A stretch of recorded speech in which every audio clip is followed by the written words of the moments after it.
Sejarah metodologi desain. Pada awalnya, desain dianggap sebagai kegiatan yang tidak dapat diajarkan dan lebih banyak bergantung pada pengalaman, intuisi, dan naluri. Namun, pada tahun 1950-an, desain mulai dipelajari secara ilmiah dan sistematis. Salah satu kontributor awal dalam pengembangan metodologi desain adalah arsitek Christopher Alexander, yang dikenal sebagai teori tentang pola dalam arsitektur. Alexander percaya bahwa bangunan dan objek yang dirancang lainnya harus dibuat menggunakan serangkaian pola atau solusi berulang untuk masalah desain secara umum. Dia percaya bahwa pola-pola itu harus ditemukan melalui observasi dan analisis desain yang berhasil, dan bahwa mereka dapat diterapkan dalam konteks baru untuk membuat desain yang inovatif dan efektif. Karya Alexander membantu menggeser fokus desain dari proses individualistik dan subjektif menjadi proses yang lebih sistematif, objektif, dan dapat diajarkan.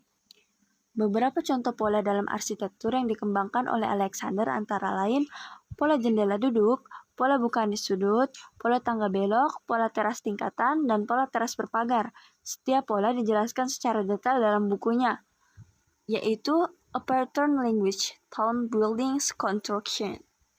Pola ruang terbuka misalnya, mengacu pada penggunaan ruang terbuka untuk menciptakan keterkaitan antara ruangan dan meningkatkan kualitas ruang. Pola ini ditetapkan dalam desain ruang publik, seperti taman, plaza, atau kampus universitas.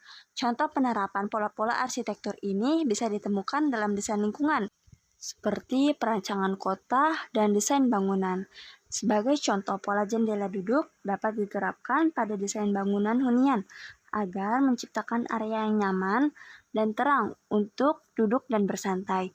Pola teras berpagar dapat diterapkan pada desain taman kota untuk menciptakan ruangan terbuka dan terlindungi dari kebisingan lalu lintas misalnya, dan memberikan tempat bagi orang untuk bersantai dan berkumpul.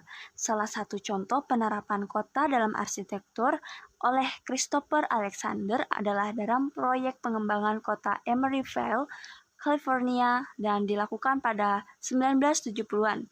Alexander dan timnya mengembangkan seperangkat pola yang kemudian diterapkan dalam desain kota tersebut.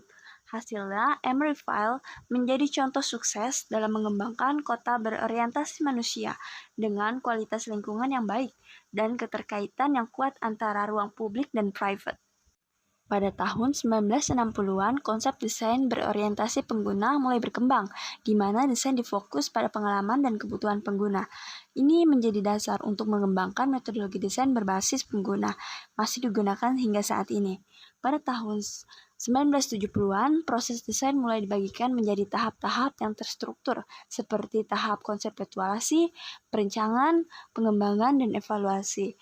Pada tahun 1980-an dan 1990-an, teknologi mulai bermain peran sebagai penting dalam desain. Muncul pendekatan desain berbasis komputer di mana desain dibantu oleh perangkat lunak.